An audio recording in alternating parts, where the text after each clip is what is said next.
Ciao a tutti, abbiamo con noi oggi Vittorio. Ciao Vittorio. Ciao. Ciao.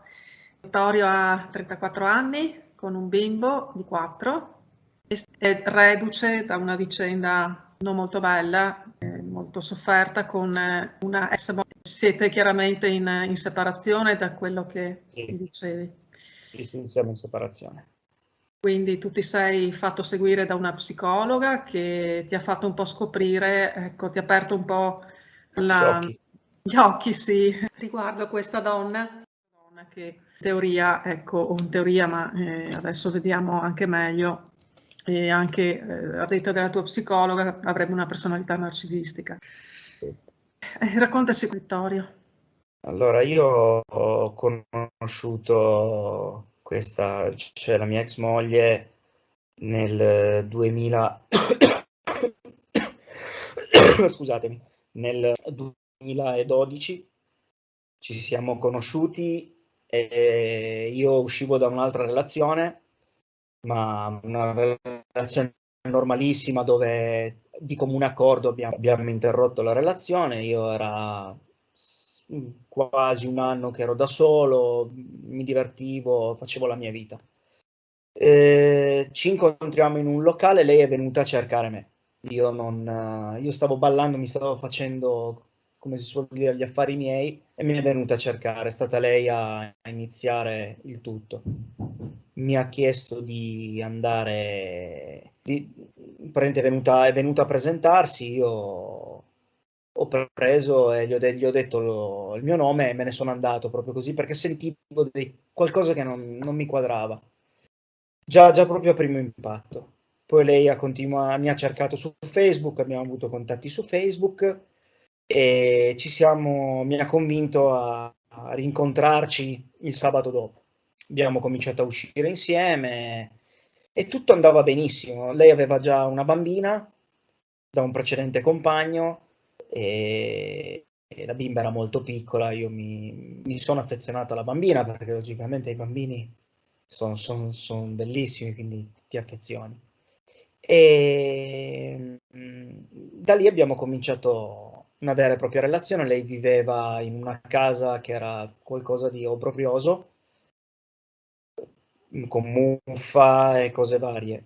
Io non riuscivo a vederla vivere così, anche perché era proprio nella fase del love bombing, quello pesante. Mi faceva sentire come se fossi nostro Signore sceso in terra, mettiamola così.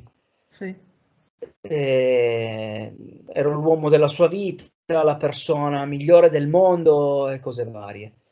Dopo neanche un mese è riuscita io comunque a passare da comunque uscire con gli amici, fare festa, mi sono trovato in casa con una bambina piccola, quindi per me è stata comunque uno shock, c'era una cosa tutta da inquadrare. Ci- Al che io non riuscivo a vederla vivere in quelle condizioni lì e lei mi fa, andiamo, ma ti andrebbe di vivere con me dopo neanche un mese e mezzo. E io gli ho detto va bene, anche perché a me dispiaceva vederla così, ho detto vederla in difficoltà, ho detto va bene, andiamo a convivere. Comincia la convivenza, dopo più o meno 3 mesi iniziamo, ogni tanto spariva, non la sentivi magari 1 o 2 giorni, poi rispuntava a casa. Si è andato avanti così praticamente per un pochino. Poi finché io ho cominciato comunque a arrabbiarmi di questa situazione perché non capivo. Lei allora ricominciava il love bombing e poi siamo arrivati a un punto, dopo più o meno un anno, che improvvisamente mi chiedeva di andarmene via. Io andavo via da casa e mi faceva di nuovo tornare. Mi mandava via di casa, mi faceva di nuovo tornare, tutto così. Poi ci siamo trasferiti in un altro paese praticamente io lavorando era un po' complicato, era lontano da dove lavoravo. Ci siamo spostati e abbiamo preso una casa in affitto. E io mi sono messo lì, ho messo su tutta casa, comunque il bancomat era sempre solo il mio che girava, perché io sono cresciuto in una famiglia dove, cioè, praticamente i soldi sono della famiglia, cioè non era uno o l'altro che portava i soldi sono della famiglia. Però mi sono reso poi conto dopo un po' che i soldi erano sempre i miei. Messo a posto casa e tutto, lei di nuovo sei l'uomo della mia vita e cose varie. Eh, arriviamo al 2015 e decidiamo di sposarci. Ci sposiamo e poi continuiamo comunque a vivere la nostra relazione, però sempre una relazione un po' strana. Era come, cioè, io penso che ogni persona abbia un punto di ebollizione, cioè dove praticamente sai dove andare a toccare per farlo star male o per farlo agitare, per farlo innervosire. E lei andava sempre a toccare quei tasti, sempre. Do- Praticamente arriviamo sempre un po' così, tutto altalenante al 2017. 2017 io gli dico, senti, le cose non funzionano, penso che sia meglio lasciarci. E lei è andata, no, ma io ti amo, ma tu sei la mia vita, ma tu sei così, ma tu sei cosà.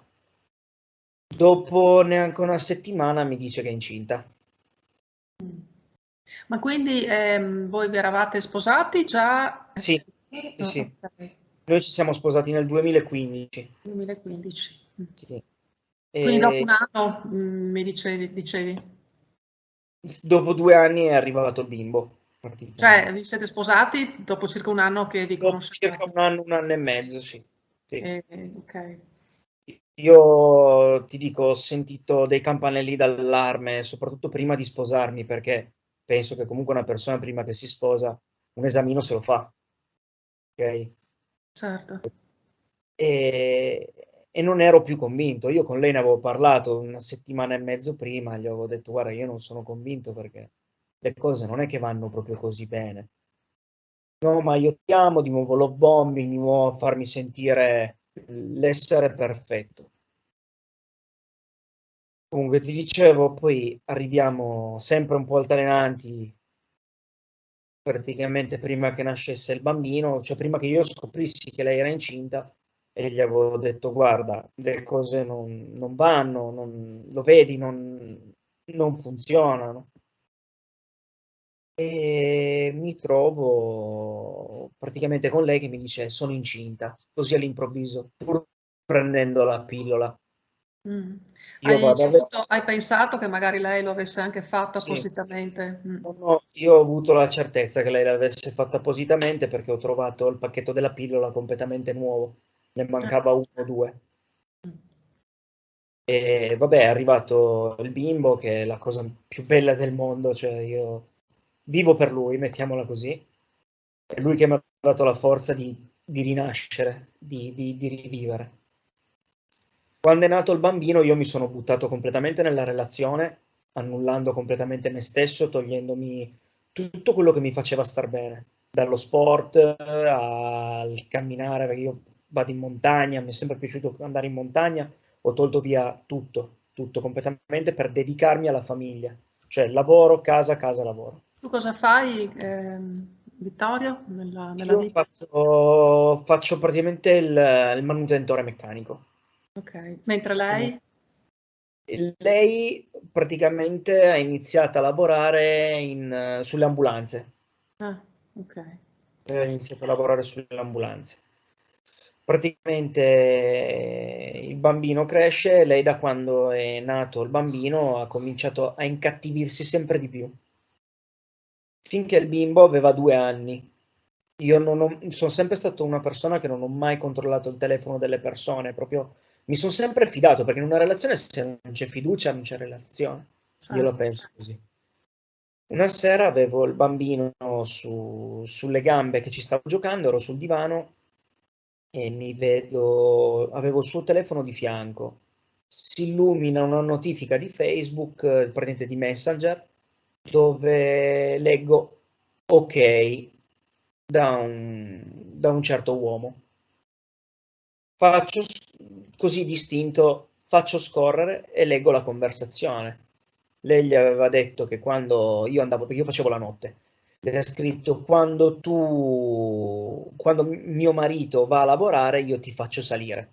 Allora ho posato il bimbo con sua sorella e l'ho presa, l'ho portata in camera e gli ho detto cos'è sta cosa? No, ma è un mio amico gay, è una persona. Ho detto, ma qual era il problema? Potevi anche farlo salire prima che io andassi via, me lo facevi conoscere, non c'era nessun problema. E no, ma io so che poi tu ti arrabbi e cose. Ho detto, ma perché dovrei arrabbiarmi? Cioè, io ho degli amici, tu hai degli amici, me li fai conoscere, mi fa anche piacere. E lì avevo capito che c'era qualcosa che non andava. Da lì ho cominciato a controllare un po' il tutto, perché le cose non mi quadravano molto. Ho scoperto che lei scriveva su un gruppo Facebook cattiverie fuori da ogni cognizione su di me, che ero una persona cattiva, che l'aggredivo, delle cose senza senso. Io ho fatto tutti gli screenshot di queste conversazioni e gliel'ho messe davanti. Io ero al lavoro, gliel'ho mandate sul telefono, lei mi ha risposto. A me dispiace che tu abbia letto queste cose, ma per me è uno sfogo. Gli faccio, ma è uno sfogo? In che senso uno sfogo? E non mi ha saputo rispondere. E mi ha girato sulla fine, poi cosa è successo? Mi ha girato che praticamente era colpa mia che gli facevo avere delle mancanze. Ma io non ho mai capito quali erano queste mancanze.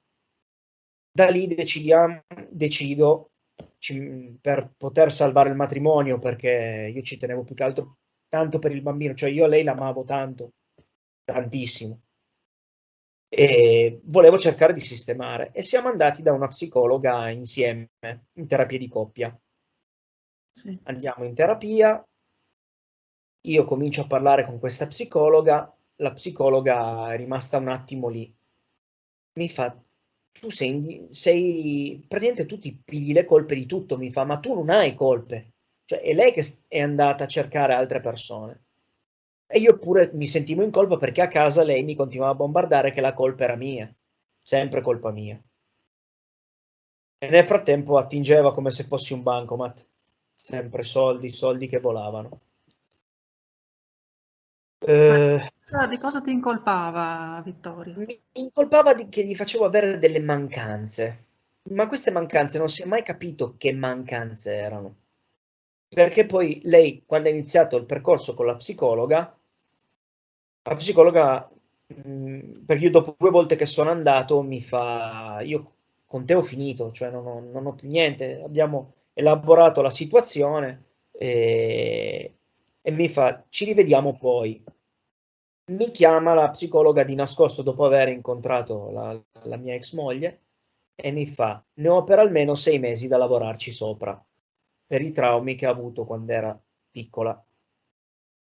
Io sapevo che aveva avuto una famiglia molto strana, aveva subito uno stupro, la sua famiglia, una famiglia molto strana, non unita per niente, i suoi già separati, era stata buttata fuori di casa a 17 anni, tutto un gran casino, ecco, mettiamola così, un gran casino. E allora ho detto va bene. Poi lei è andata 2 volte, poi lei continuava ad andare, ma la psicologa poi mi ha telefonato, mi fa lei viene qua e mi racconta la sua giornata. Invece lei, la psicologa gli chiedeva di parlare, di vedere che cosa, cioè le cose vecchie, e lei mi parlava della giornata. Da lì poi c'è stato il Covid, durante il Covid mi ha massacrato in ogni modo, ma mi ha veramente massacrato, cercava in tutti i modi di innervosirmi, di farmi sentire un nulla, è arrivata a dirmi che non ero un uomo, ero un mezz'uomo per non si sa bene quale motivo, cioè io sono sempre stata una persona molto legata alla famiglia, gli ho dato tutto quello di cui aveva bisogno la mia famiglia. Dopo più o meno un anno ha ricominciato con ti amo, sei la mia vita, sei il mio mondo, sei tutto, così all'improvviso. Eh, ci... mh, E poi dopo neanche una settimana ha iniziato, ma ci sarebbe da cambiare quell'elettrodomestico, quell'altro. E Vittorio cosa ha fatto? Ha comprato tutto quello che serviva per renderla felice, per rendergli più semplice la vita. Arriviamo praticamente adesso al 2022, comincia sempre comunque peggiorando, questa situazione sempre peggiorando, sempre più alienandosi. Quando ha iniziato a lavorare ha cominciato a sparire, faceva degli orari senza nessun senso, partiva che ne so alle 6 del mattino, tornava alle 8 di sera, tutte cose del genere.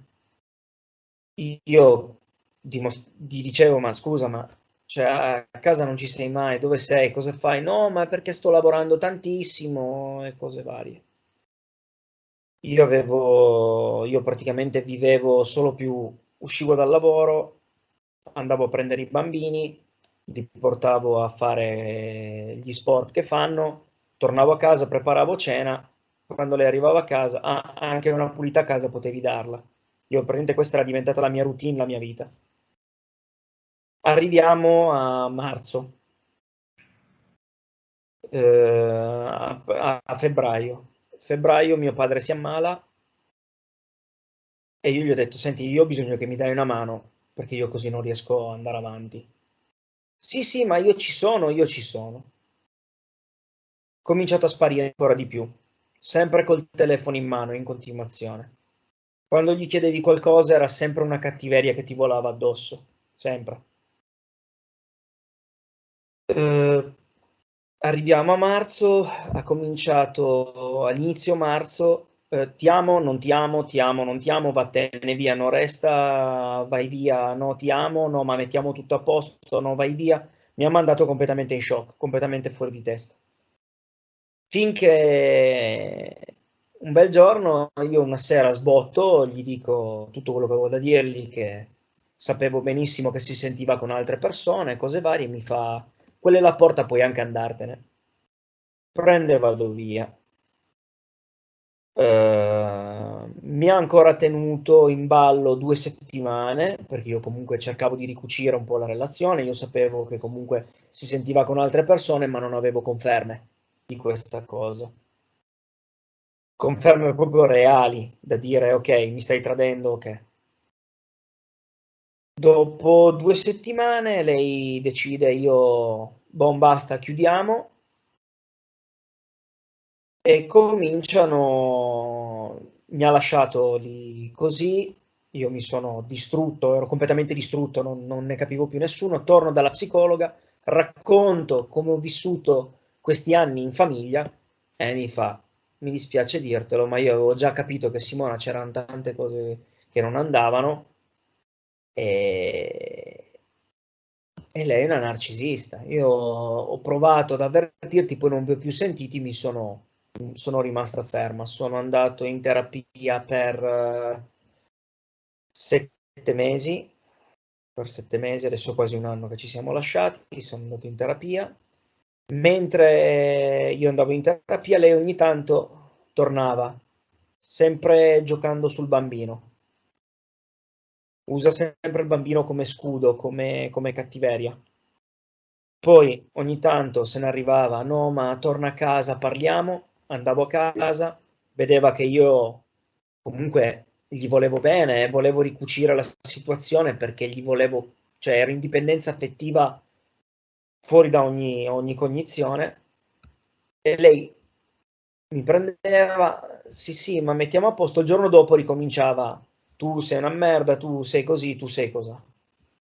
Finché poi gli ho detto basta, questa cosa qua è durata ancora 4 mesi.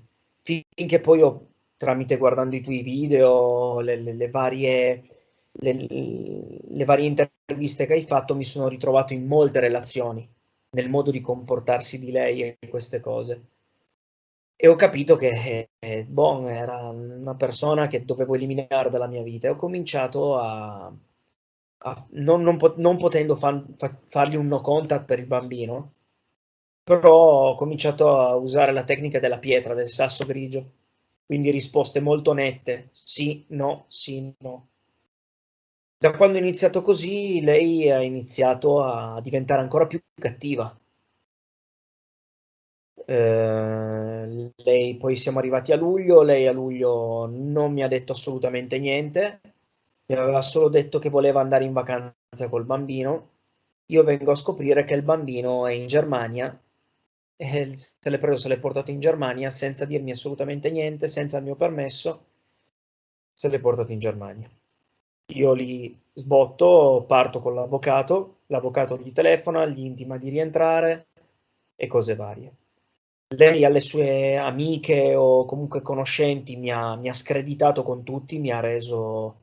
Praticamente io mi sono trovato completamente da solo, avevo solo i miei genitori.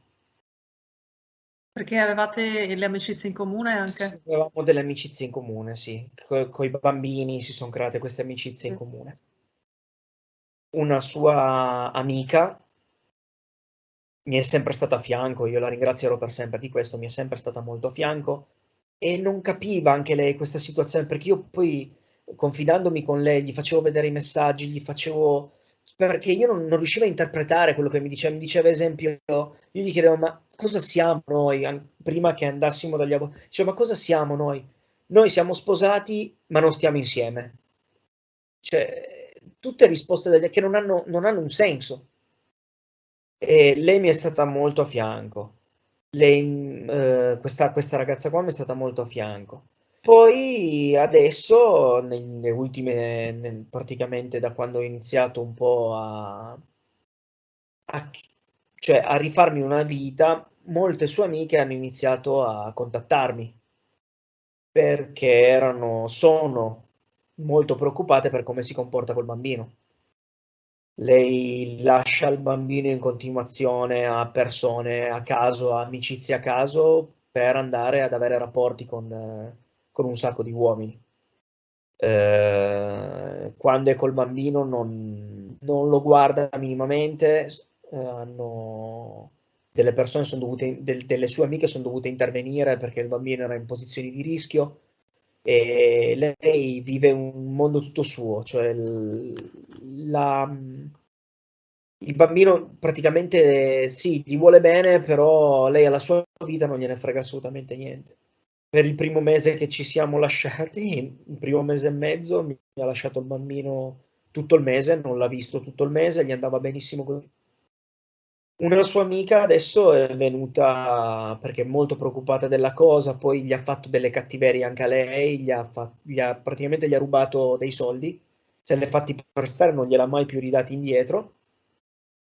E questa sua amica qua è venuta a parlarmi, mi ha detto io adesso voglio tirarti fuori tutto.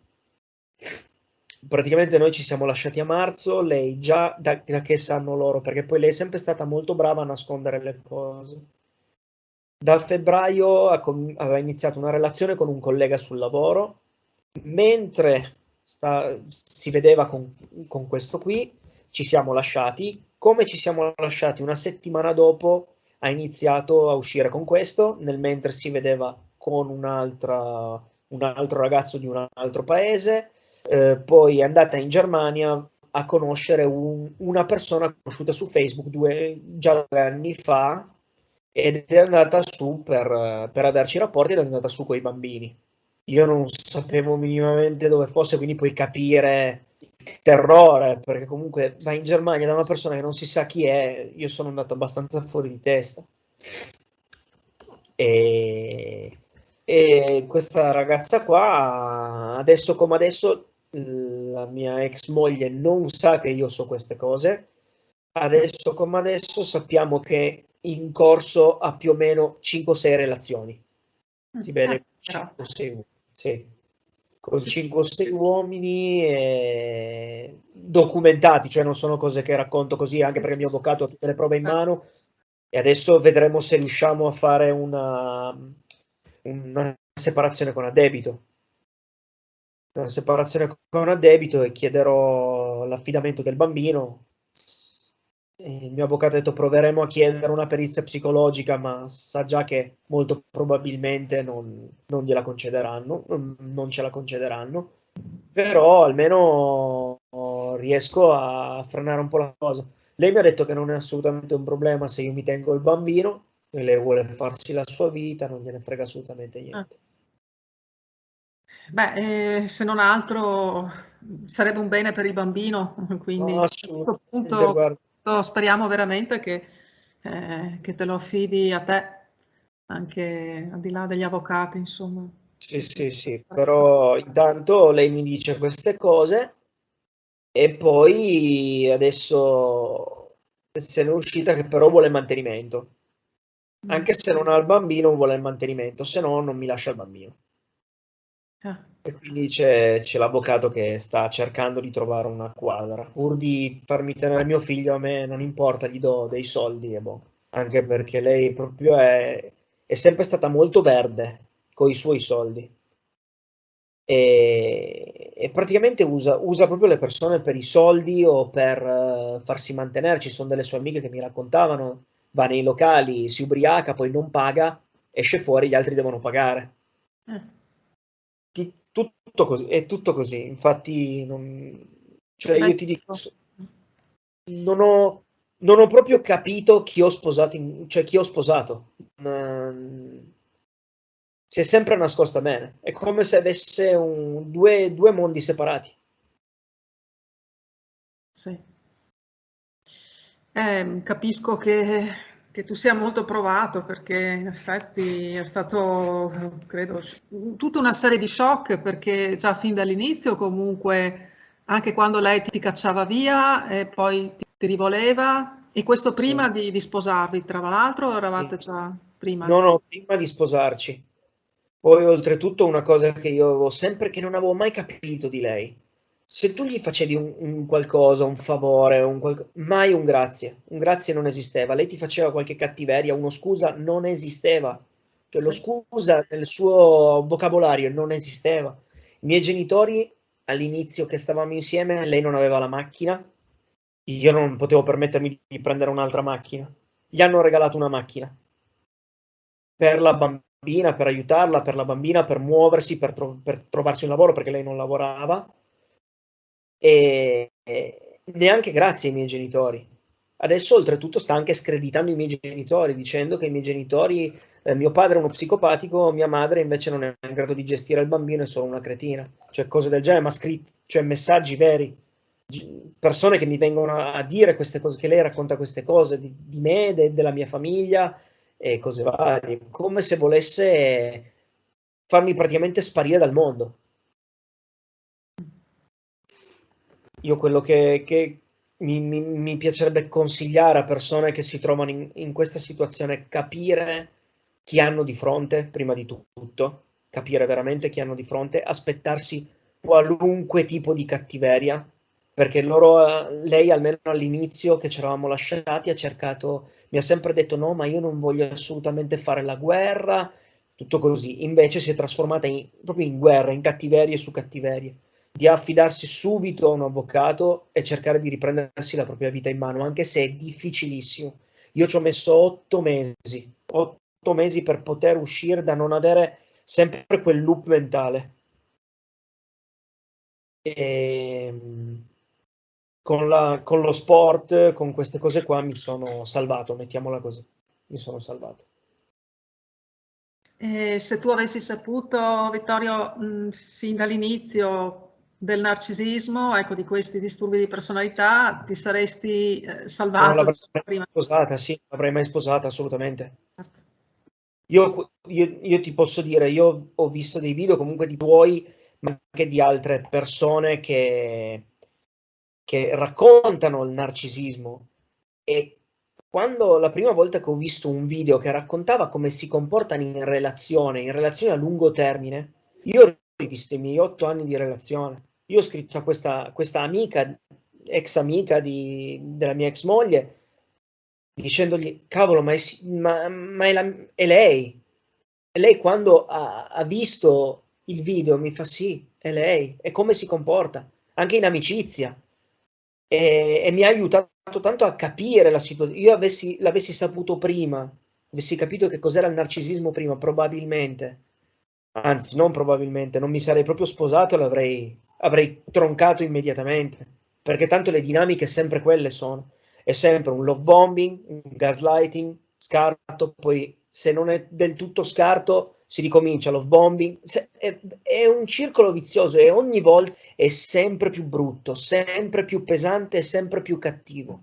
Il love bombing dura sempre meno, è sempre più gaslighting, cattiveria, scarto, love bombing, è sempre un circolo vizioso e non lo auguro a nessuno, perché veramente mi ha segnato nella vita. Io ora come ora ho tante amiche, ok? Ho tante amiche che mi stanno a fianco, ho tanti amici che mi stanno a fianco, ma io non riesco minimamente a vedermi con delle altre donne, cioè io sono terrorizzato dalle donne, perché quando infatti ci sto lavorando con la psicologa, perché io quando magari vedo qualche ragazza o che mi incontro, vado in crisi, vado in ansia, comincio a prendermi l'iperventilazione, non riesco proprio a relazionarmi, vado abbastanza in crisi.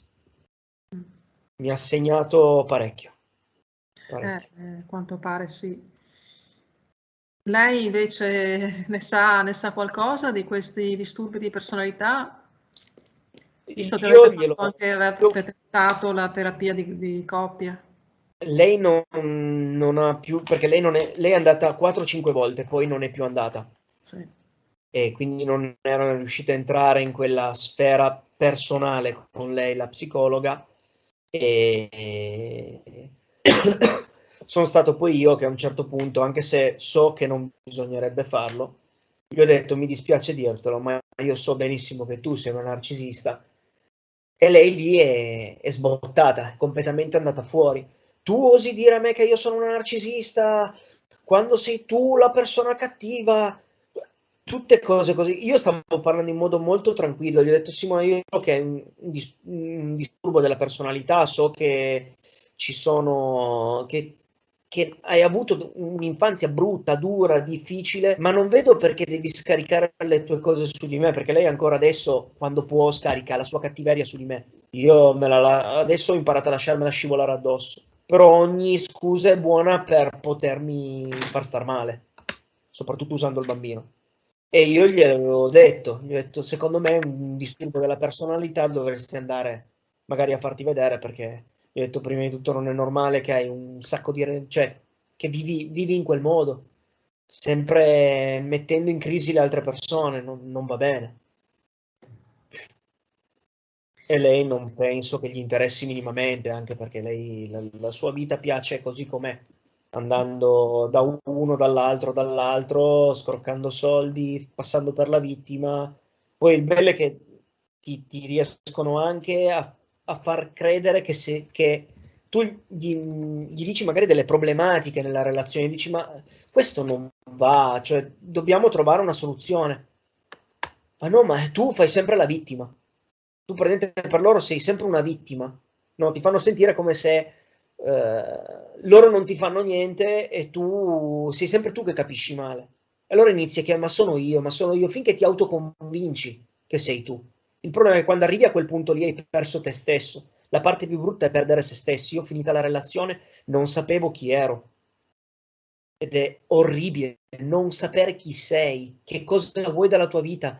Tu hai fondato la tua vita questa persona, su questa persona, comunque la famiglia. Ti trovi completamente spaesato, non sai chi sei.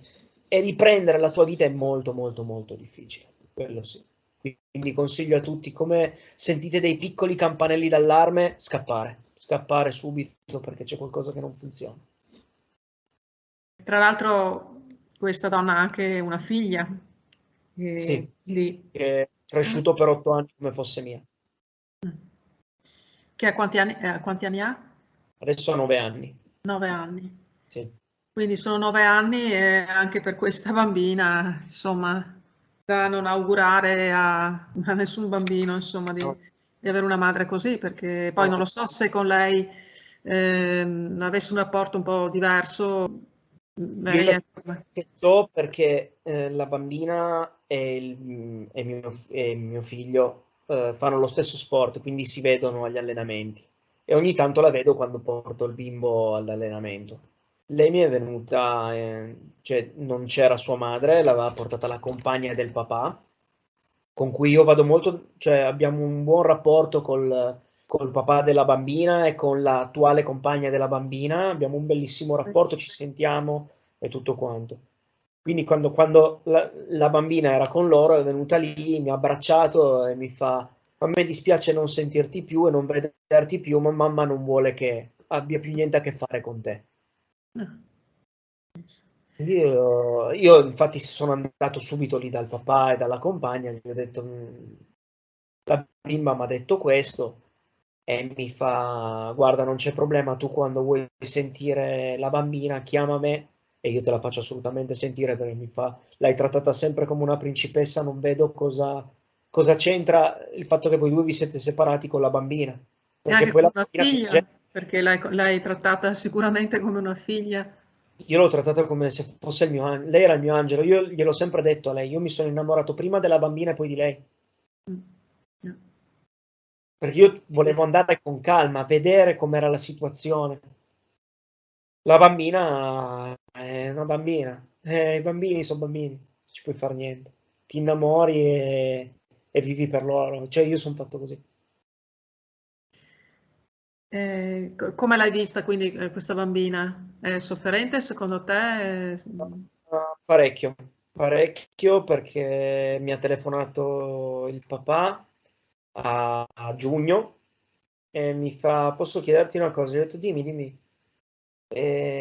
Ma i compiti glieli facevi fare tu? E gli ho detto sì, quasi sempre io, perché lei a casa non c'era mai. Mi fa: l'abbiamo notato perché la bambina a scuola ha iniziato ad andare male, andare molto male. Io ho sempre detto, poi non sono un medico, quindi non posso parlare, però gli ho sempre detto a lei: guarda che la bambina secondo me è dislessica e discalcula, perché in- veramente fare delle cose che ci andava 5 minuti, con lei ci andava un'ora. Lei mi ha sempre risposto: mia figlia non è handicappata. Invece che portarla a far guardare, che potessero darti una conferma o no, magari è solo lei che è fatta così. Mia figlia non è handicappata. Poi cosa è successo? Si è andati avanti, poi ho risentito il papà della bambina verso luglio-agosto e mi fa: io 2 mesi con la bambina a casa, lei non si fa, cioè si fa sentire ogni tanto la prende, magari la tiene su una settimana, la tiene 2 giorni. E da quello che so, ancora adesso funziona così. Cioè la bambina è sempre col papà e la madre è inesistente. Ma va bene così, va benissimo così. Sì, del resto, in effetti, tra l'essere in compagnia con la madre e non esserci, quasi quasi a questo punto. Infatti Cioè, adesso cosa dire? il padre la porta dalla psicologa per cercare di capire, perché comunque anche a scuola gli hanno detto che la bambina sta avendo dei grossi problemi. Per fortuna il bimbo invece ha un carattere molto forte, molto strong, mettiamola così, e quindi ha reagito molto meglio. Poi è più piccolo, quindi capisce e non capisce ancora. Quindi ecco, il bambino adesso è sempre in affidamento, ce l'ha lei? Allora, il bambino ce l'abbiamo per adesso al 50% a Ah, testa. ok. Mm. Però lei non ci sta insieme, lo lascia con chiunque trova. E ho parlato anche con la mamma di lei e mi fa: ce l'ho praticamente sempre io. Lei non lo tiene quando dovrebbe tenerlo. E adesso questo weekend l'ho avuto io, doveva venirlo a prendere oggi, stamattina, perché comunque sta male, raffreddato, non è andato a scuola, quindi doveva venirlo a prendere stamattina. Ha deciso che viene stasera a prenderlo, stasera alle 9, perché aveva tutto lei da fare. E a me la cosa che fa male è quando il bambino mi torna da casa di lei e scoppia a piangere dicendo: io con mamma non ci sono stato, mamma non l'ho vista, e fa male, fa molto male, Sì. perché i bambini non ci c'entrano assolutamente niente. Se hai deciso di mettere al mondo delle creature, devi anche vivertele le creature. Lei una frase che a me ha sempre colpito e ha sempre disgustato, tra virgolette, era: non è il tempo che ci sto insieme, ma la qualità del tempo. Eh beh. una cosa che secondo me non ha senso. I bambini hanno Questo bisogno di riferito al tempo. bambino? Sì, riferito ai bambini. Insomma, il bambino ha bisogno di presenza, mi pare una cosa. Infatti anche l'aveva detto davanti alla psicologa era rimasta sconvolta. Dice che io queste frasi qua le sento dire a padri che possiamo metterli tra virgolette. Eh, Comunque, triangolazioni, cattiverie, ho proprio capito, cioè ci ho messo un po' a capire con chi stavo. L'avessi saputo prima che cos'era il narcisismo, che cos'era comunque tutti i vari disturbi di personalità, probabilmente non sarei in questa situazione. Sarei andato via molto prima. sì. E comunque, se non altro, ne sei venuto a conoscenza e questo ti ha aperto chiaramente a una consapevolezza, prima di tutto, di Sì, te e anche, insomma, ti ha sgravato sicuramente di tanti stati d'animo, perché, come sì. dicevi, non sapevi più chi eri, perché dedicando tutto te stesso a questa relazione, a costruire una famiglia, è chiaro che poi ti sei trovato a non sapere più chi fossi, incolpato anche di cose che non sapevi, nemmeno ti diceva di che cosa non era contenta, perché almeno, insomma, eh, Poi, vabbè, i silenzi punitivi come se non ci fosse un domani. Quando gli dicevi qualcosa che non gli piaceva, magari passavano 2 giorni senza che ti rivolgesse parole, come se non esistevi. Finché ero io, magari con tutte le ragioni, ero io ad andare da lei e dirgli mi dispiace, scusa, senza sapere neanche perché gli chiedevo scusa. Questa è un'altra cosa che deve subito mettere in allarme, secondo me. La prima volta che capita c'è qualcosa che non quadra. sì, assolutamente. Quindi adesso lei, mi dicevi che praticamente era scappata in Germania, Sì, sì. adesso lei è ancora lì. No, no, no, lei è tornata perché poi l'avvocato gli ha telefonato, gli ha dato 48 ore di tempo per rientrare. È rientrata col bambino, assolutamente, me l'ha dovuto far vedere e ha fatto che lasciarmelo. Questo a luglio, eh. Ha fatto che lasciarmelo e se n'è tornata in Germania ancora 3-4 giorni a fare le sue cose, mettiamola così. E, adesso è di nuovo andata in Germania, sempre da questo altro, uno Sì. dei tanti uomini. E niente, adesso il bambino, infatti lei penso sia partita giovedì, ho tenuto il weekend il bambino, non so se è tornata oggi o cosa fa. Dovrebbe venire stasera a prenderlo, vediamo se si presenta, se no mi va benissimo tenere il bambino. Eh beh, certo. Il bambino affezionato a te, immagino, Sì, sarà contento quando ti vede. lui mi ha detto più di una volta che lui vuole rimanere con me, che non vuole più andare da mamma, però per ora, finché non c'è una sentenza, non possiamo assolutamente. Cioè va comunque gestito al 50%. Speriamo bene, speriamo che, insomma, Sì, grazie mille. tu possa tenere questo bambino, che insomma almeno possa crescere con amore, prima di Sì, tutto, attenzioni quello e questo. amore. E, Perché sì, io sono dell'idea che una madre è sempre una madre, ma in questi casi qui assolutamente il bambino deve avere veramente una presenza, affetto, amore, equilibrio. E qui proprio si vede che non c'è proprio. non c'è niente. Cioè lei è profondamente, da quel lato lì è profondamente egoista. Ma Infatti secondo me non ha solo un narcisismo, ma secondo me c'è anche qualcos'altro, perché è sì. veramente fuori da ogni cognizione, fuori da ogni minimo senso. Ma E, infatti, ecco, io stavo chiedendoti, lei non è come se, cioè, sembra che ci sia anche effettivamente qualcosa di più, cioè che lei quasi vaneggi, no, in certi casi, non perda completamente il senso della realtà. assolutamente sì. A Mm. me questa cosa fa molto paura. Eh, Fa molta paura, ma come ti ripeto, finché non ho una sentenza non posso fare assolutamente niente, e già bisogna vedere se si riesce ad arrivare a un dunque, perché non è così facile, sai, muoversi a livello giudiziario. No, certo. Togliere un bambino a una madre è qualcosa di praticamente impossibile, soprattutto perché si devono mettere di mezzo gli assistenti sociali. Il problema è che anche dovessero andare a controllare a casa, che comunque la casa è sempre un disastro. È sempre stata così, la casa la mettevo a posto io. E anche dovessero arrivare, come mi ha detto l'avvocato, devono praticamente trovarla ubriaca sul divano con i bambini che si autogestiscono. È un po' Sì, difficile riuscire a arrivare a trovare una cosa del genere, soprattutto quando tu li avvisi prima, perché li avvisano prima, 3-4 giorni prima. Quindi non ha grosso senso. sì. E Però il niente. fatto che lei intrattenga tutte queste relazioni, insomma, e comunque che lascia questi bambini, insomma, in affido così quasi casualmente con persone che non sono neanche appunto sempre le stesse, ci fosse una tata che segue, ma a quanto pare lei lascia così un po' A a chiunque. casaccio. Quindi A chi- non lo so se questo Infatti dovrebbe anche influire in qualche modo nel non delineare. influisce perché lei può tranquillamente dire sono delle mie amiche, sono degli miei amici, li conosco bene, sono persone fidate. Quindi lei in teoria quando ha il bambino può tranquillamente lasciarlo con chi vuole, questa è la legge. Basta che secondo lei siano persone fidate.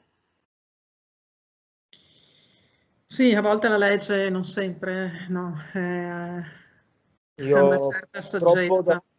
da padre ti posso dire che la legge non ci tutela di più, ma non ci tutela come dovremmo essere tutelati. Se tu per il bambino hai fatto 10, la mamma ha fatto 1, per gli assistenti sociali e per il giudice tu hai fatto 10. Questo è quello che mi ha spiegato l'avvocato. E purtroppo è così. Il dimostrare anche le cose non è così semplice, veramente non è così semplice. Io ho 4-5 testimoni che sono persone che lei oltretutto conosce, sue ex colleghe di lavoro, amiche che mi hanno detto se c'è da venire a testimoniare a dire come tratta il bambino, come si comporta col bambino, noi veniamo assolutamente. Lei non è a posto di testa.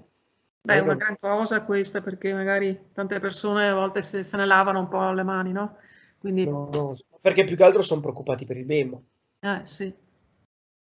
Ma infatti bisognerebbe partire proprio dal bambino, al di là di stabilire se la madre è più madre, padre, cioè bisognerebbe vedere insomma Non, come vive questo bambino, cosa gli tocca, insomma anche questo continuo essere sballottato da una parte e dall'altra, insomma è una cosa a dir ma che il poco bambino, destabilizzante per un bambino, già lo sarebbe per un adulto, figuriamoci per un bambino che... il problema è che il bambino ha 4 anni, quindi lui davanti al giudice non può comparire, non può, beh, cioè quello che dice non vale niente. Cioè lui anche andasse dal giudice e dice io voglio rimanere con papà, per la legge non sì, è- non può essere così. A me quello che dispiace è soprattutto sentire il bambino quando torna a casa piangere, io con mamma non ci sono stato. Quello fa male, fa sì. parecchio male.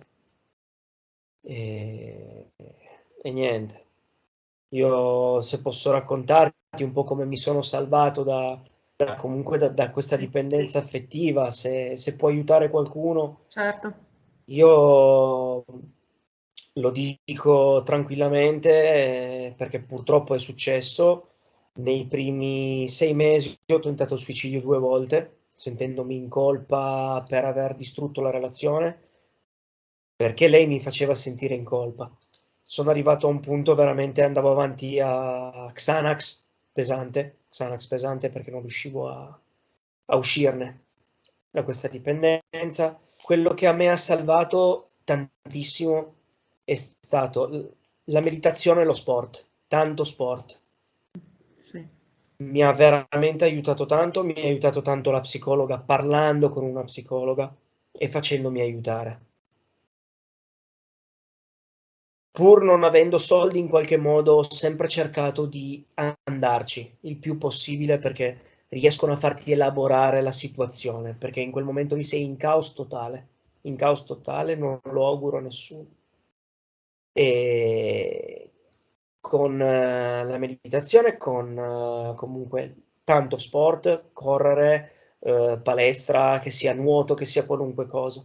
E soprattutto prendendo consapevolezza di chi avevi di fronte. Con il lavoro egregio che fai tu, che ti ringrazio tantissimo, riesci a prendere consapevolezza, capire che tanto è una dinamica, non è che sei tu a essere sbagliato, è proprio una dinamica che usano. Sì, E quello ti aiuta ad andare avanti, a capire che non vale la pena distruggere la propria vita per una persona che fondamentalmente non ti ama, non ti ha mai amato e non ti voleva neanche amare, gli sei servito a qualcosa, a riempire il proprio ego. sì, Purtroppo è così, è brutto da dire, e chi ci passa, solo chi veramente ci passa lo può capire. Ed è brutto, brutto, brutto, perché poi perdi fiducia proprio nel genere umano. All'inizio avevo perso proprio fiducia nel genere umano. Perché ho detto non possono esistere persone che ti possono far soffrire così, che ti possono distruggere in quel modo e provare ancora piacere. Io quando eravamo lì, nei primi 2 mesi nelle prime 2 settimane che ci erano lasciati, io ero lì in ginocchio a chiedergli per favore, troviamo una soluzione, spiegami che cosa c'è che non va. E lei rideva. ah, Io piangevo, lei rideva, ah, aveva il però, ghigno, come se era appagata dal vedermi distrutto. E lì ho detto, cioè io vedessi lei, cioè io l'ho vista piangere poche volte, perché poi era una persona molto, le emozioni difficile da capire. Io l'ho vista piangere solo quando è mancato suo nonno, ma due lacrime. Io ho cercato di stargli più a fianco possibile, mi sono sentito anche dire poi che quando lei ha avuto bisogno per suo nonno io non c'ero. Quando è mancato suo nonno l'ho lavato e l'ho vestito io.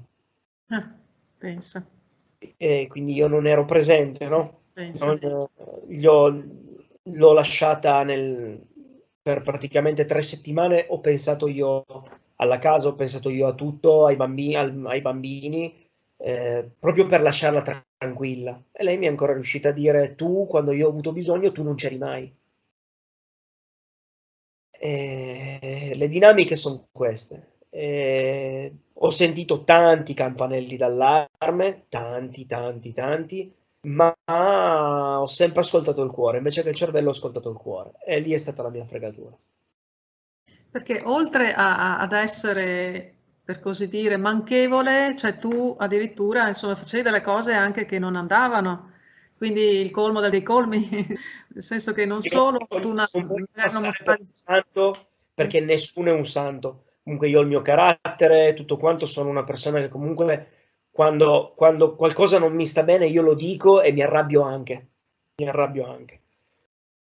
Però sempre cercando di fare un confronto che sia non positivo, però che porti a un risultato, cioè capiamo qual è il problema, troviamo la soluzione.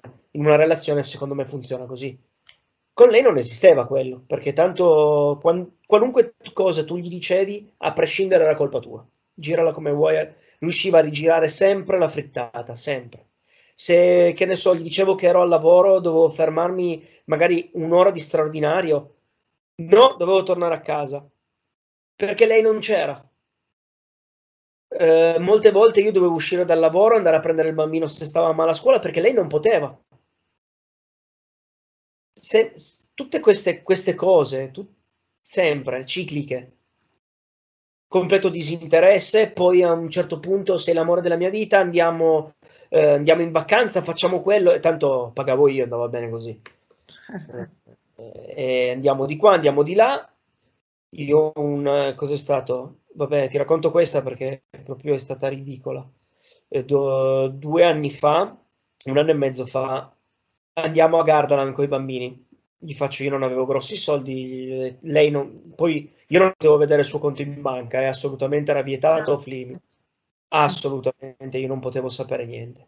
Gli ho detto, guarda, io comunque da parte ho intorno ai 500 euro, riusciamo a portare i bimbi a Gardaland, che so che è una cosa che gli farebbe piacere, perché i bimbi poi, sai, vedevano le pubblicità e così. Sì, sì, va bene, andiamo. Andiamo a Gardaland, lei gli faccio, stai bene, ti stai divertendo? Sì, sì, assolutamente, sono contentissima.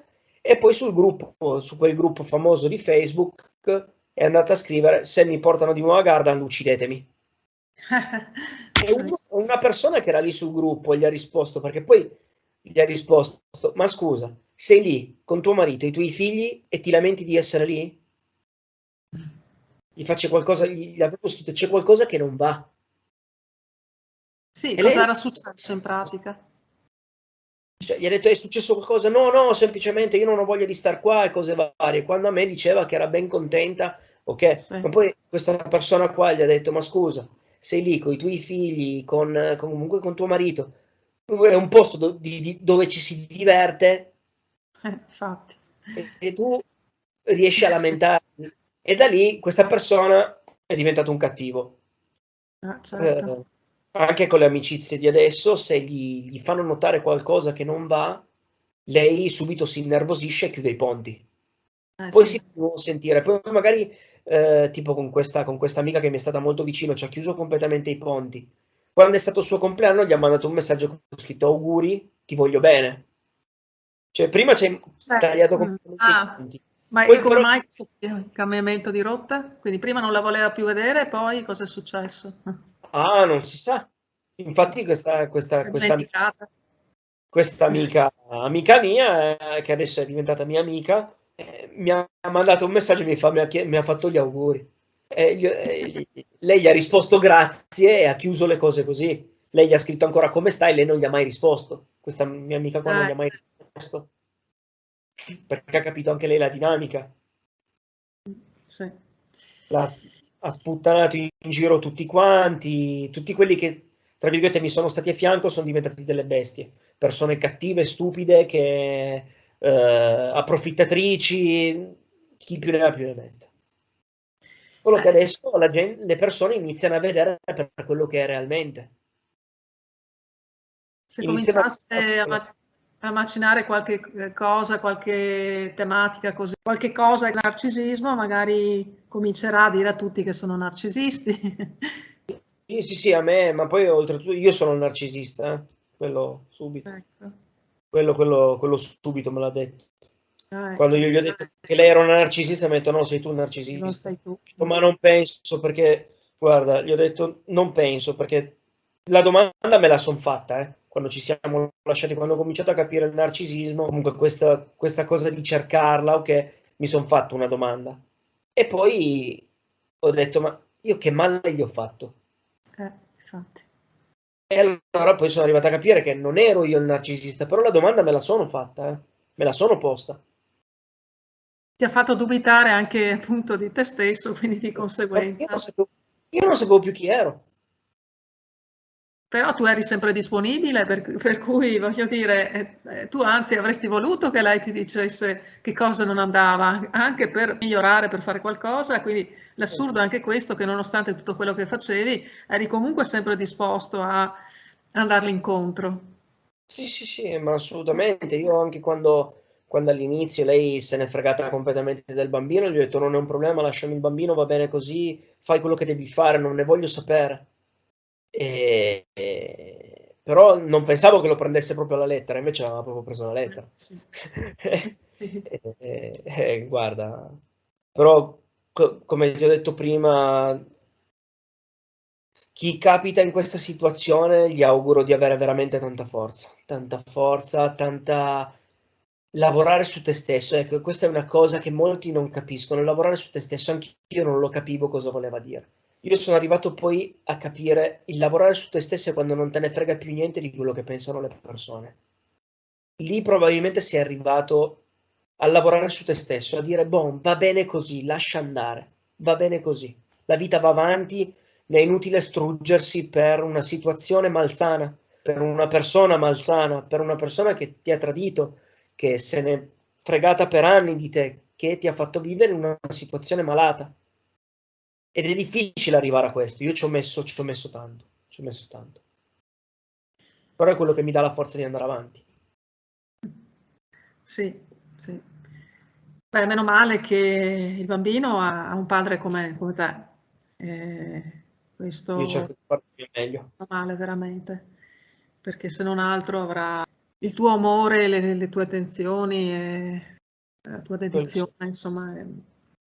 Si vede, ecco, che tu sei molto provato da questa vicenda, però c'è anche molta lucidità in te, quindi Sì, io ancora adesso mi agito e penso che si senta mentre parlo, mi agito, mi viene non il nervoso, ma l'ansia, mi crea delle emozioni di paura, di risentimento, non so come spiegarlo.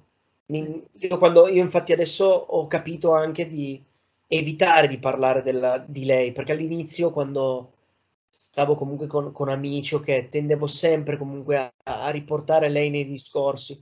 Ho imparato proprio a toglierla e ho notato che meno ne parlo, cioè faccio un no contact totale, ecco, mettiamola così, un no sì, contact mentale.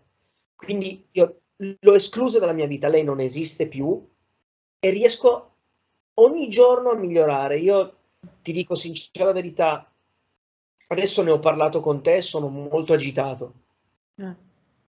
eh, Però volevo proprio far sentire le mie parole a chi sta passando o chi passerà purtroppo quello che ho passato io,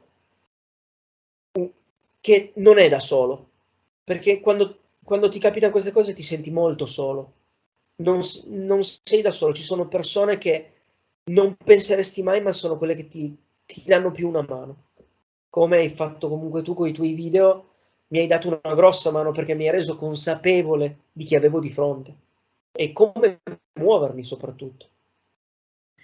mi fa estremo piacere, perché quando sento appunto qualcuno che mi dice così, insomma, capisco che il lavoro non è vano, ma eh, Assolutamente.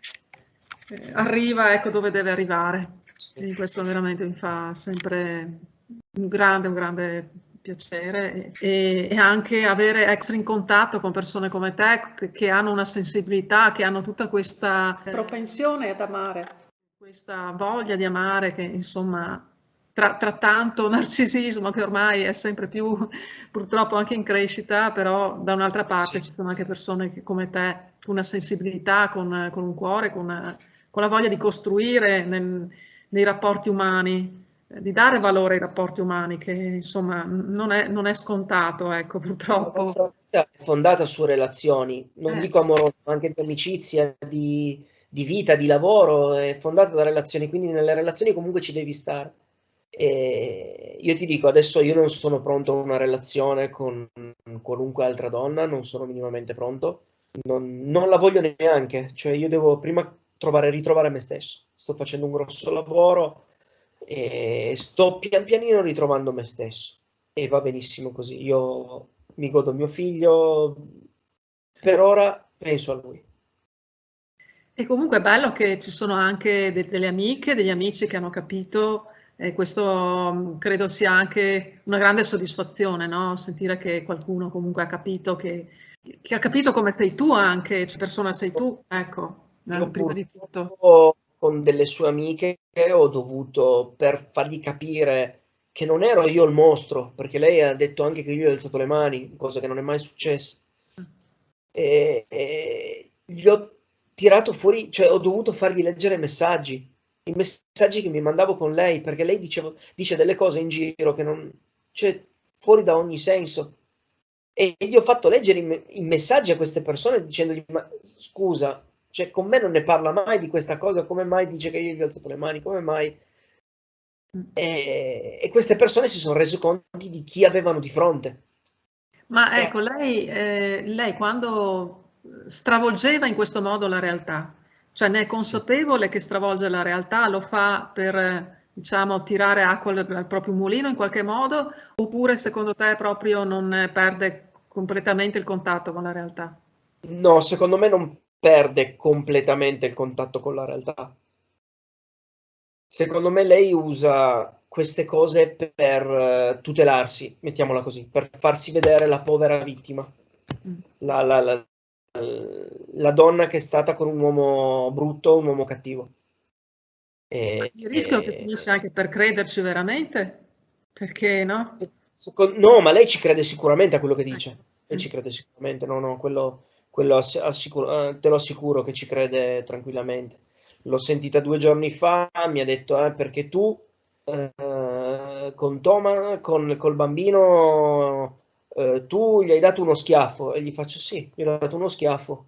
È successo, gli ho detto, perché tu non gli hai mai dato uno scopaccione sul culo al bambino? No, ma tu perché tu sei violento? Gli faccio, ma no, sei violenta anche tu. No, perché tu... tutti i discorsi di questo genere. Cioè, Sì. il bambino comunque capita che lo sgridi e delle volte cioè, mi portava all'esasperazione. Adesso si è calmato tantissimo. Però finché Però vivevamo lui vuole insieme, stare con te, quindi voglio dire, sente che lo ami, che gli vuoi bene. io gli do delle regole come vanno date delle regole ai bambini. Non è che devono vivere, cioè, allo stato brado, se no non li metti al mondo. Devi comunque starci dietro. E infatti anche le maestre hanno visto una grossa differenza, mi avevano fatto i complimenti a settembre, perché hanno detto, ah no, ma il bimbo è tranquillo, lo vediamo bene, e cose varie, e dopo neanche un mese si era iniziato. Io il mese di agosto l'ho tenuto tutto agosto il bambino. Quindi quando è rientrato a scuola a settembre era molto tranquillo. Poi ha riniziato a vedere sua mamma e sono iniziate di nuovo le problematiche a scuola. Sì. Vittorio, io ti ringrazio tantissimo, veramente tantissimo, perché anche con questi vissuti che si vede, insomma, che sono ancora dentro di te, ma un po' alla volta, insomma, ti stai anche liberando, ecco, questo mi fa anche piacere. Sì, Però ecco, ti ringraziamo ecco, tutti perché anche coloro che ti seguiranno, che seguiranno l'intervista, e veramente di cuore un grazie a grande te. grazie e quando vorrai, ecco, quando magari ti sentirai più sollevato, insomma, noi siamo qui con piacere anche per sapere comunque, ecco, darci notizie, farci sapere come va, Assolutamente, sì, ci tengo. assolutamente. Speriamo bene, ecco. Grazie, allora Vittorio, un abbraccio forte. Grazie anche a te. Ciao. Ciao, ciao Vittorio, grazie, ciao.